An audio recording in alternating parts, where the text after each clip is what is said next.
Vicky Kuneke or Gotik Fanboy Cosmate. Nah, top choice ni, top choice. Okey, sebelum kita putuskan, kita breakdown dulu ya.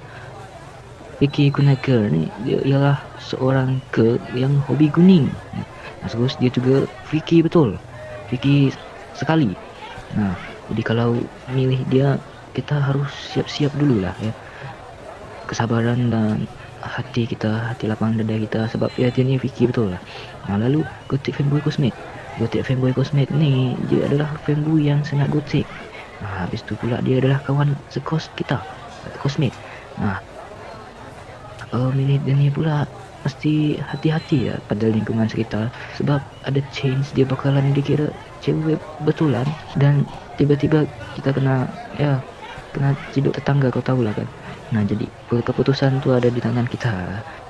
Lebih pilih Vicky Kuneke atau Gotik Fanboy Cosmate. Nah, macam